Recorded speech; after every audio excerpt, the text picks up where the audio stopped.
All right, pleasant good afternoon back here at TAPSCon 2023. John Walk, Dan Morgan, Lone Star Christian Sports Network, LSCSN, and I'm joined here by the head cross country and track and field coach at Sugar Land Fort Bend Christian Academy, Deon Miner.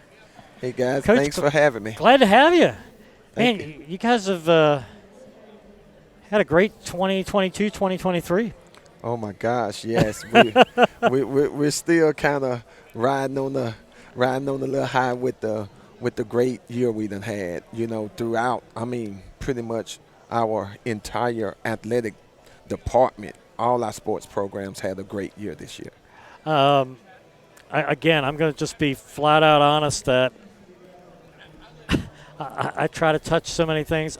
So talk about, you tell me how the year went, because I would say something just that I'm doing this off the cuff. So talk about, you guys won another state championship, yes?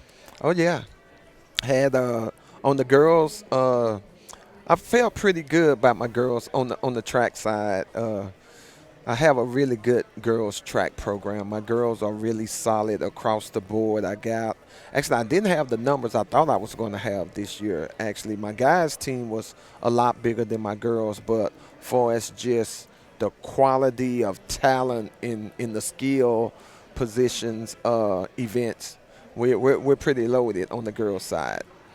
Well, and I'm working to kind of pull up here was kind of tracking this year season best among all non-UIL, and I know Fort Bend Christian was on there quite a bit. So these are top best times. So your daughter, yep, top 200 and top 400 time in Texas this year outside of the UIL, and then bang, bang, bang, 4x100, 200, and 400. Wow. Yeah. Now, actually going into the year, I felt my 4x4, girls 4x4, we had the best 4x4 in the state of Texas. And one of the things I really wanted to do was get them outside the private schools to go out and compete against the public schools. We actually ran against Shadow Creek, who actually won the 6A, and we beat them head up at the Stafford Spartan Relays. Their team against our team, and I think that was the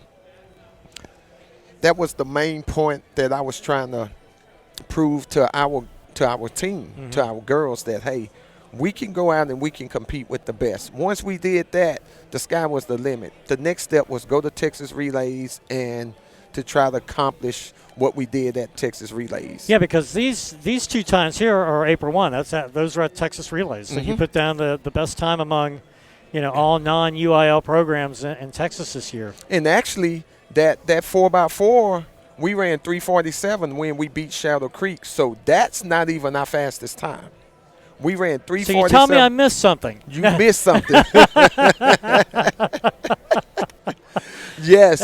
No, actually, because that's what most people show. But because I want to say on athletic.net, Texas Relays was covered through athletic.net, but the meet that we ran and Stafford, that was mile split. Yeah, I tried to go through the two, but yes, nobody's held me on the carpet, and you've been awfully nice that I missed it. You know what? But when you take a look at, the entire private school. There are a lot of great athletes. Yes, and Johnson young lady at Southwest. Michaela Villarreal at Santa, who has great cross country. Cross country season. The Ennin young lady from John Paul. Yes. Just a lot of top performers this year that had a great year. Right. What do you do to keep things going? So, what's your makeup of your team grade wise? Coming back, actually, I lost 2 seniors. That's it. I was pretty young. My daughter was a sophomore, and I had 4 legit freshman runners. That's my 800-meter girl. She was a freshman, 219. I had 2 other freshmen that jumped on the relay when I wanted to put my daughter in the 200 or 400. I could plug those freshmen in, and we just kept rolling. In the 4x2 and the 4x4, I was running at the state meet with 2 freshmen, and my daughter wasn't even on that team. Actually, 2 of my top athletes wasn't even on the 4x4 at the state meet. So we was running with 2 freshmen, a sophomore, and a junior, all coming back next year. So for us, the makeup of next year, once again, I'm loaded on the girls' side, and I have a lot of incoming 8th graders that's coming up. A lot of people don't know my middle school is stacked with talent. I mean, literally stacked, boys and girls that, I always like to say that's my pipeline. Mm-hmm. So definitely try to keep those middle schooler kids active and engaged in the sport of track and field, because by the time they get to me, we can just plug and play. How do you, and I don't know, maybe, how do you coach, given your background as an athlete? How do you, I mean, and you, maybe you don't care, okay? But do you ever feel like people go, well, yeah, they're successful because he was a great athlete? I mean, when people think about that, that's unfair, because performing and coaching are 2 different things. Right. Actually, a lot of, on the outside, when you're looking in, most people look at it like, just because you was a great athlete, that doesn't make you a great coach. Yeah. I was a pretty good athlete, and I'm You're also real a really good I'm a really good coach. I really like to say I coach. One of my biggest things that I like to say to everyone when they ask me a question like this, my number one thing is, I just need the athletes, because I really do believe in my coaching skills. If I have the athletes, and if they're willing to just work, that's it. Just come out, work. We can get the job done. If they have goals that they want to try to meet, that's another thing that I do with a lot of my kids. When they come out, what's your goal? What you trying to do? Because as a team, of course, from a coaching standpoint, I can get that done, but my number one goal is, let's try to get this individual to get to their goal. Right. Because if their goal is to make it to state, guess what? I just sit back and I smile. Yeah. Because if they make it to state, that's part of my program, what I'm trying to do anyway. Get as many kids to state. That's how you win the state championship. Sure. And get as many kids, not only just in one event, but several events. And that's where I try to broaden my coaching abilities and let the kids know that, hey, look, it's called track and field for a reason. Right. Don't just settle for just one event. If you look at, just take my daughter Bailey for an example. Everyone knows Bailey as a 400 runner. As a 400, she's elite across. But I can run Bailey in the 100, the 200, the 400, and the 800. She's a 217, 800-meter runner. That would have won our state meet. Right. 24-second 200-meter runner. She's actually a 53-second 400-meter runner. Wow. But one of the things that I do with her that I don't do even during the season, I don't jump Bailey. Right before district, I'd start jumping her. In the craziest thing, I was just sharing this with a couple of coaches today. We don't even do jump practice. What you see Bailey do at the state level, district regionals, is just off of her pure talent. She just goes out, okay, Bailey, we got to try to win the state championship. Go give me some points. Let's go get some points. And, I'm not saying we don't, work. We get our marks and we let her get some run-throughs. But for it's jumping, I look at it, I'm going to need her more on the track side. Right. That's her baby. She just goes out, okay, Dad, I'll jump just to get some points. And next thing you know, she's breaking the state records, in taps. So that lets me know, like, okay, starting this year, we're going to ramp it up. We're going to really focus on jumping, because I want to give her the best opportunity to be the best that she can be. And the only way I can do that is going all out, letting her know, okay, you want to jump. Let's work at it now. Well, and then, you bring other athletes along with her. Absolutely. So, I mean, is that, the team spirit, and, it's like, I want to be like for my ability. Right. Right. I want to do my best. It's like I was sharing with the athletic director at Ursula earlier this morning. I had a very good friend, did Western States and Ironman in the same year as a 50-year-old, and his mantra was, we're all equal if we're doing our best. And so, I mean, your job as a coach is to get that best. Whatever that best is for each athlete, it's your job as a coach to be able to work to strive to get that and get that out of them. Get it out of all of them, exactly. And that's one of the things that, once again, like I say, I don't even jump, Bailey. But my other jumpers, I let them jump before. Mm-hmm. I got to get them up to a level where they want to be and where they feel comfortable at jumping. And now if I can plug all that together, now I'm going into the district, regionals, and state with 2 to 3 jumpers. Right. And that's my recipe. I want to try to get as many of my kids into the next round. When I say rounds, I mean district, regionals, state. Try to get as many as I can in the 100, the 200, the 400, 800, and so on. The one things that, for as you was talking about the makeup of the team, we won district cross-country girls. I had girls that didn't advance to the state meet in the 1600 or the 3200. Mm-hmm. Some was, with injuries and then just the circumstances, but some didn't even come out to run track. Mm-hmm. Who likes to run? So if I can get that makeup back in with what I have coming through the for the sprints, and even hurdlers now. That was the one thing I was lacking was hurdlers. Now I have girls who just coming out, they want to hurdle. So trying to get the whole team, my goal as a coach, I want to try to put someone in every event going into the state meet. Well, sure. I mean, it optimizes your chances to, your goal is to win a state title. Right. What's your biggest challenge coming up here for the coming season? Other than the growth that individually we talked about. I mean, obviously there's always going to be a pressure to once you've won, is to keep that success rolling. But what do you think your biggest challenge for the coming year is going to be? For far as on the girls' side, just getting the numbers back out.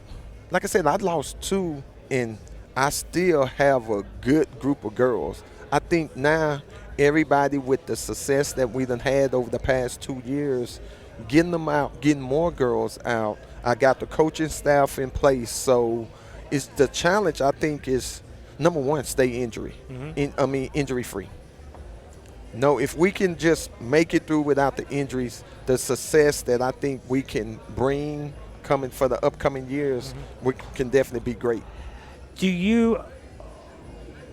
What's your mindset as far as, are you just doing, and I'm not my announcing has been cross country. Track. I'm not a track guy, if you will. So, but as it relates to, I'm thinking like, for example, I don't think you all didn't go to the Meet of Champions. Right. But so what are your girls doing in the summertime? Are they enmeshed in AAU's Junior Olympics? Are they competing then? What's your philosophy as far as summer and then getting ready for one of the things, I do have a couple of girls that runs AAU and USATF summer track, basically summer track. Mm-hmm. But one thing that I've done this year that I just implemented, strength and conditioning. You wouldn't believe it. We doing this out of not being in the weight room. And I know better. If that makes sense. Yeah. I know better, but we got started late. And one of the things, I don't believe in doing heavy lifting while we in season. You can back off. Well, let's do the heavy lifting summer, going into the off season. So that's where we're at now, pretty much. And I'm very excited about where we're at. We started just last week, so this is going into our second week. Okay. And all of my girls that's coming back next year, I have 100% participation into the strength and conditioning program. You win, and Yes. it's building a culture. Absolutely. It's developing and building a culture and a mindset of achievement. And Yes. so, it sounds like you're putting the building blocks there. One of the fun things during the year is that, again, not being again, I've the last 12, 13 years I've been cross country announcer, but not necessarily track. Doesn't mean I don't appreciate it, but I'm going through. I'm looking through for these. And where'd you go to high school at? East Texas. Yes, Paris, Texas. Paris. Yeah. So I'm sitting there rolling through, and I'm rolling through results. The Deon minor relays. I saw. I go, hey, that was. How long have they named that meet in your honor? It's been 2014. Okay. Since 2014. Yeah. Well, that was something that literally caught me off guard when the Paris ISD, the school board, voted to do that. I was very ecstatic and very excited about it. They had a big ribbon cutting ceremony. It was like a red carpet event and everything. But I definitely feel thankful and grateful for that honor. That lets me know that the things I've accomplished in my own career and the things that I did, putting Paris, the little small Paris, Texas, on the map, is really something that I'm very appreciative of. Yeah, no, again, I go through, athletic.net and MileSplit to look and see if, and trying to do this and looking and seeing, I click on and go, okay, were there any private school kids there? No, and move on. But yeah, I saw that. I'm going like, well, I didn't know that, So that's what I mean. I didn't have a ton of depth of knowledge, but yeah, no, it was really fun during the year to see that. I'm going like, well, that's kind of cool. No, that was. Matter of fact, I think I might have even tweeted that out or something. Or I think I remember seeing that, and I remember seeing that you have put it on like the Deon minor relays, because I don't really see it unless the results pop up somewhere, and it's like I have a couple of people that reached out to me. It's like, man, you have your own relays? I'm like, yes. It's like, I'm guilty. Yes. It's like, you didn't know? You didn't know who I am? Like, but no, it's very, when they do it, because honestly, I don't really talk about what I did. You'll hear me talk about more what Fort Bend Christian or, my girls or my boys doing, but far as my accomplishments and the things that I've accomplished over the years and when I was running, you can't even really pop it up on Twitter and see anything. It's on VHS tapes. Betamax. You can't see it. So and to your credit, seriously, seeing the stuff that you tweet out and that, no, you've never drawn attention to yourself, and I can't recall one instance, because sometimes that stuff sticks out in a bad way, right? And so I've never thought that at all. I've just continued to see the success of your program, right? And how well you all have done, and no, like I said, no, I saw it, man. That was great, but now that's. No, that's like really when I took the job, that was one thing I really wanted to do.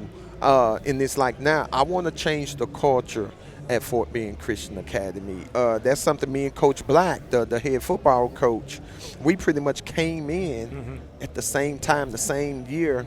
And just over the years, he's my strength. He's the strength and conditioning coach, but he's also my throwers coach on the track team. And we talk about it all the time. Once we change the culture and try to get a winning culture, we're going to see significant and major changes. And this is where we're at now. Yeah. You got kids that's coming out that's at the school. We didn't even know, because the culture, it was just like, oh, I'm gonna just go to school, get my education. Oh, the football team's not good, or track team wasn't good, and so we getting good coaches in that love the sport that they're coaching, and don't mind spending extra hours, staying late to help these kids get to a point where they can be, number one, feel comfortable within themselves. Our goal is to develop them, because if we can develop them to do what it is that we want them to do, right, guess what? We all winning. That's how you change the culture. Everybody gets on, rows the boat together. Right, exactly.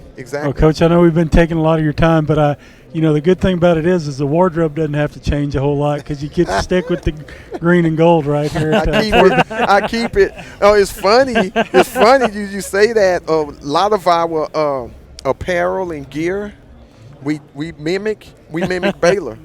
We just go to the Baylor website and we like that design, so that's what we're gonna go with. Because you guys right, the colors didn't change. We just go. Well, Coach, we really appreciate your time. Thank you for stopping by and visiting with us. Thank you guys for having me. Congratulations on such a great season. And thank you, appreciate it. So again, we've been joined by Deon Miner, the head cross country and track and field coach, Sugar Land Fort Bend Christian Academy here at TAPSCon. Thank you, guys. Thank you. Thanks, appreciate it.